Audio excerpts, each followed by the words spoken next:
არქიმანდრიტი ლაზარე აბაშიძე, სულის ფარულის ნეულებანი.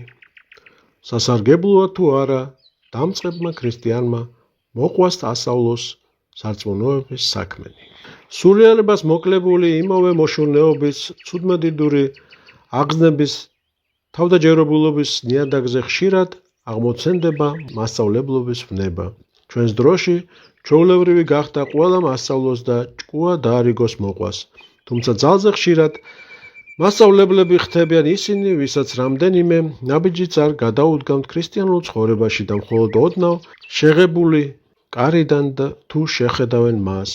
რა ხშირად ხდება, რომ კაცი, რომელმაც მთელი ცხოვრება ურწმუნოებასა და ცოდვებში გაატარა, მას შემდგომ რაც შეინანდა და როგორღაც შეცვალა ცხოვრების წესი, რამდენჯერმე მევიდა ეკლესიაში, ან რამდენიმე დღე გაატარა მონასტერში, გაეცნო ზოგიერთ ქრისტიანულ კანონსა და შეხედულებას, საეკლესიო წესებსა და წესრიგს, მაშინვე იწყებს თავისი ახლობლების, მეგობრების, ნათესავების სწავლებასთან მხილებას.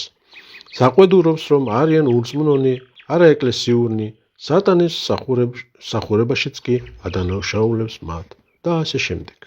ხშირად შეინიშნება ისეთი შემთხვევებიც, ახალმოქცეული კაცი, რომელმაც ცოდვითი ცხოვრება სულ ახლახან მიატოვა, მაშინვე იწყებს მოყვას და სწავლებას, გამოსწორებას, ძალდატანებით მათ მოქცევას, მათ სულების ცხონებას, მაგრამ გადის ცოტა ხანი და თავადვე ეცემა, უბრუნდება ადრინდელ ცოდვით ცხოვრებას.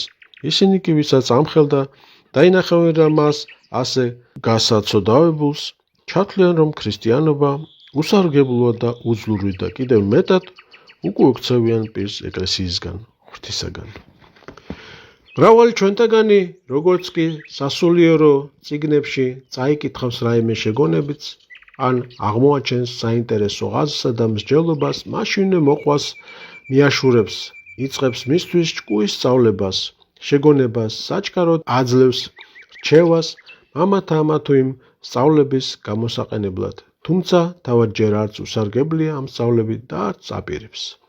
ახლა ხშირად ხდება, რომ ისინი, ვინც ირწმუნა, არ ცხოვრობენ სარწმუნოებით, მხოლოდ გაეცნობიან ქრისტიანული მეცნიერების რაღაც მხარეებს და მათ თავისი შეხედულებისაებრ განმარტებულს გადასცემენ მოყვას, ხოლო თავად არც კი გამოიყენებენ ამ სიმდიდრეს.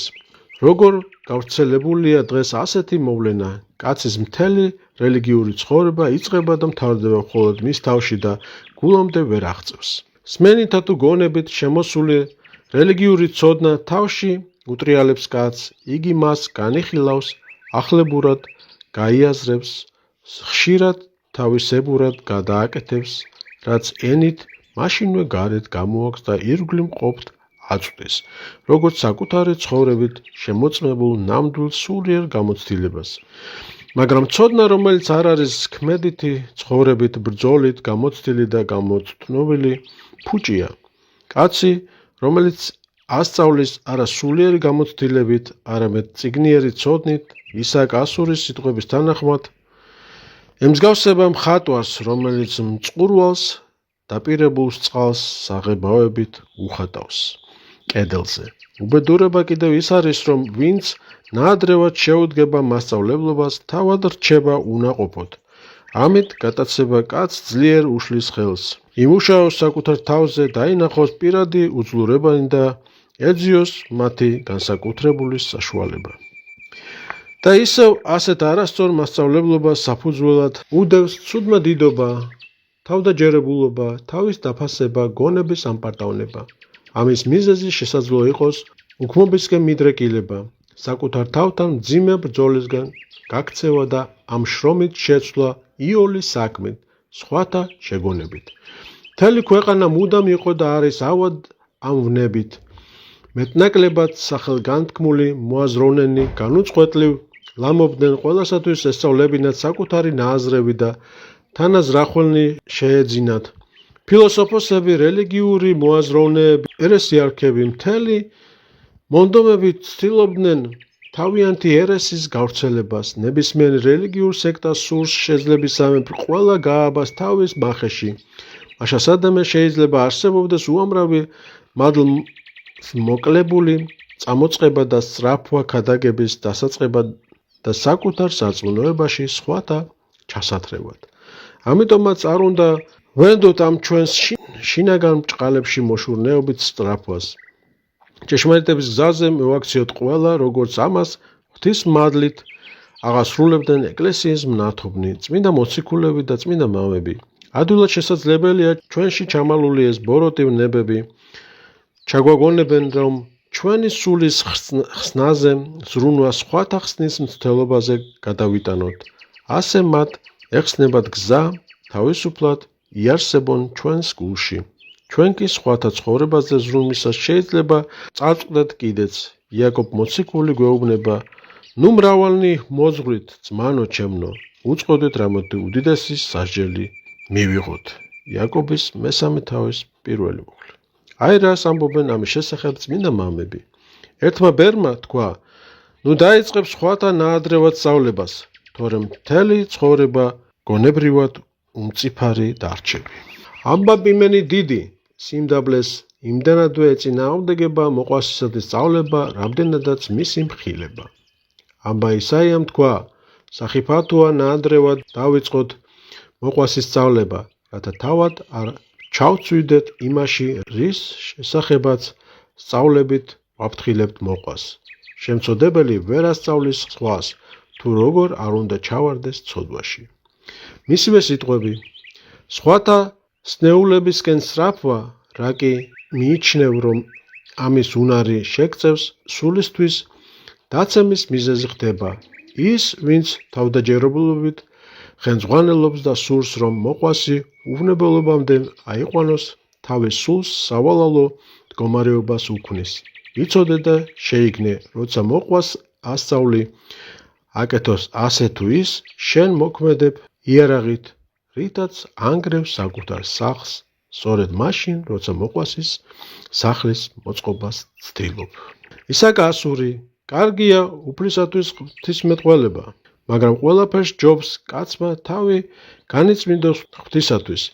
თუ მცოდნე ხარ და გამოცდილი, უმჯობესია იყო ენა დაბმული, ვიდრე შენგან მდინარესავით მოედინებოდეს შენივე გონება მახულური სწავლებანი. შენთვის მკვდრების აღდგენაზე უფრო სასარგებლოა იზრუნო, რათა გულის სიტყვები ღვთაებრივისკენ წარმართო და ამით ვნებათაგან მკვდარი შენი სული აღადგინო. ბევრი აღასრულებდა სასწაულებს, აღადგენდა მიცვალებულებს, შრომობდა გზაბნეულთა მოსაქცევად და იქმოდა უდიდეს სასწაულებს. მათი წყალობით მრავალმა შეიცნო ღმერთი, მაგრამ ყოველივე ამის შემდგომ ისინი სხვათა განმაცხოველებელნი ჩაცვიდნენ საძაგელ ამაზრზენ ვნებებში, სულიერად მოკვდნენ და ბევრისთვის საცდურად იქცნენ. მას მერე, რაც მათი საქმეები გაცხადდა. ეს იმიტომ დაემართა, რომ ისინი ჯერ კიდევ სულით სნეულნი იყვნენ და არ ზრუნავდნენ საკუთარი სულის სიჯანსაღეზე. უჟულოთა მონებისგან ასობით ქრისტიანი მონა, რომც გამოისყიდო და თავისუფლება მიანიჭო, ეს ვერ გაცხოვნებს, თუ თავად ვნებათა მონობაში იმყოფები. როცა კაცი საკუთარ თავში სიმშვიდეს პოვებს, მას უკვე შეიძლება სხვებს მოჰქმნოს გონების განმანათლებელი ნათელი. მახარებლობა და ქადაგება არ არის ყოველი მორწმუნის არათუ პირველი, არამედ საერთოდ რომელიმე მოვალეობა. მისი უპირატესი ვალია თავად განიწმინდოს ვნებათაგან. ცუდმედიდობასა და თავდაჯერებულობას უყვარს სხვათა სწავლება, დამოძღვრა. ისინი არ ზრუნავენ თავიანთი რჩევების ღირსებაზე, არ ფიქრობთ, რომ შეუძლიათ მოყვას უკურნებელი ჭრილობა მიაყენონ თავიანთი უგუნური რჩევით. რჩევისა და ხელმძღვანელობისთვის არ არის საკმარისი, რომ კაცი იყოს კეთილმსახური, საჭიროა იყოს სულიერად გამოცდილი და ყველაზე მეტად კი სულით ცხებული. თუ კაცი ჭეშმარიტებით ჯერ არ განწმენდილა და თავისი შთაგონებით ხელმძღვანელობს, ის თავისთვისაც და სხვებისთვისაც წმინდა ნათელს კი არ გამოსცემს, არამედ ამღრეულსა და მაცდუნებელს, რადგანაც მის გულში მკვიდრობს არა წფელი, არამედ მეტნაკლებად ბოროტებასთან აღრეული სიკეთე. აბა ესაია ამბობდა: საიდან უნდა ვიცოდე ვარ თუ არა ღვთისადმი სათნო, რათა ძმას უთხრა, მოიქეცი ასე ან ისე, ჩემი ცოდვების გამო ჯერაც სინანულის უღელი მადგას. კეთილი გზნობები მდუმარენი არიან, ეგოისტური გზნობანი კი სიტყვების ამოფრქვევით ლამობენ, გამოთქვან ის, რაც აამებს ჩვენს თავის მოყვარებას და რასაც როგორც გონია, შეუძლია საუკეთესო მხრიდან წარმოგვაჩინოს. თითოეულს გვართებს ზრუნვა საკუთარ თავსა და სულიერ სარგებელზე, რადგან მოციქული სიტყვებით ყოველი ჩვენგანი თავად აგებს პასუხს ღვთის წინაშე. გაუგებრობა მაშინ ხდება, როცა სხვათა შეგონება უფრო მოგწონს და ვცდილობთ ხან დავარწმუნოთ, ხანაც გადავარწმუნოთ ისინი და დაუმტკიცოთ მრავალნაირი არგუმენტებით. კეთილმსახურებითი მოღვაწეობა არც კი ჰქონდა დაწყებული, რომ უკვე შემეყარა ცუდმედიდობის სენი.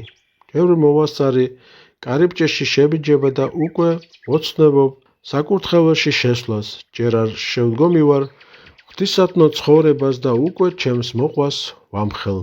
ჯერ არ გამიგია რა არის ჭეშმარიტება, არადა მსურს სხვათა მოძღვარი ვიყო.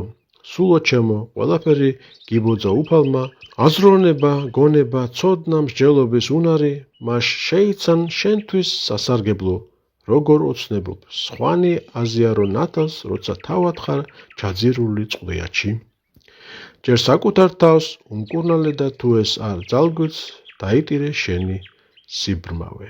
ამრიგად, როგორც წმინდა მამათა სიტყვებიდან ჩანს, სწავლება, ხელმძღვანელობა, მოძღვრობა არ არის ყველასათვის სასარგებლო, მიუხედავად იმისა, რომ იგი ასე დიდებულ და სანაქებო საქმედ გვეჩვენება, ხოლო საკუთარ უძლურებათა შესაცნობად თვითჩაღრმავება, მათი განკურნების გზების ძიება ყველასათვის უპირველესი მნიშვნელობის საქმეა.